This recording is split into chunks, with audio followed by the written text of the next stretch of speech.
ವಾರಕ್ಕೆ 300 ಜನ ಬೇಕು. ಇದು ಇಂದಿರಾ ಪುತ್ರ ಸಂಜಯ್ ಗಾಂಧಿಯ ಗೆಳತಿ ರುಕ್ಸಾನಾ ಸುಲ್ತಾನಾ ಕೊಟ್ಟ ಟಾರ್ಗೆಟ್. ಅದು 1976 ಎಮರ್ಜೆನ್ಸಿ ಸಮಯ.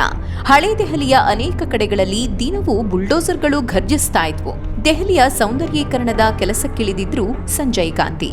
ಈಗ ಅಲ್ಲಲ್ಲಿ ಉತ್ತರ ಪ್ರದೇಶ, ಮಹಾರಾಷ್ಟ್ರ ಮುಂತಾದ ಕಡೆ ಕ್ರಿಮಿನಲ್ಗಳ ಮನೆಗಳ ಮೇಲೆ ಬುಲ್ಡೋಸರ್ ಓಡಿಸುತ್ತಿರುವ ಬಗ್ಗೆ ಗೀಳಿಡುತ್ತಿರುವವರು, ಅಲ್ಪಸಂಖ್ಯಾತರನ್ನ ಟಾರ್ಗೆಟ್ ಮಾಡಲಾಗುತ್ತಿದೆ ಅಂತ ಮೊಸಳೆ ಕಣ್ಣೀರು ಸುರಿಸುತ್ತಿರುವವರು ತಿಳಿದುಕೊಳ್ಳಲೇಬೇಕಾದ ಕಥೆ ಇದು.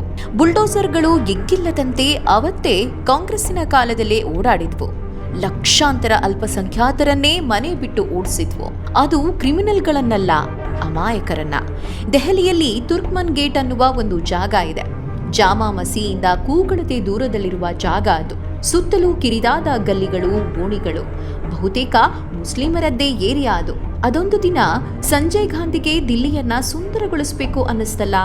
ಬುಲ್ಡೋಸರ್ಗಳು ಧಾವಿಸಿ ಬಂದ್ವು. ಸಾಲು ಸಾಲಾಗಿ ಮನೆಗಳನ್ನು ನೆಲಸಮ ಮಾಡಿದ್ವು.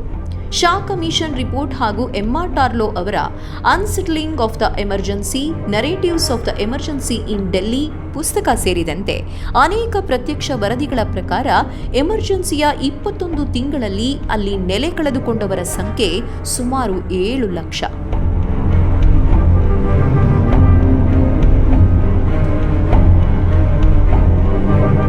ಬುಲ್ಡೋಸರ್ ನೋಡಿ ಹೌಹಾರಿದ ಅನೇಕ ಜನ ತಮ್ಮ ರಕ್ಷಕಿ ಅಂತ ತಾವು ನಂಬಿಕೊಂಡಿದ್ದ ಸಾಮಾಜಿಕ ಹೋರಾಟಗಾರ್ತಿ ರುಕ್ಸಾನಾ ಸುಲ್ತಾನಾ ಅವರ ಬಳಿಗೆ ಸಹಾಯಕ್ಕಾಗಿ ಧಾವಿಸಿದ್ರು.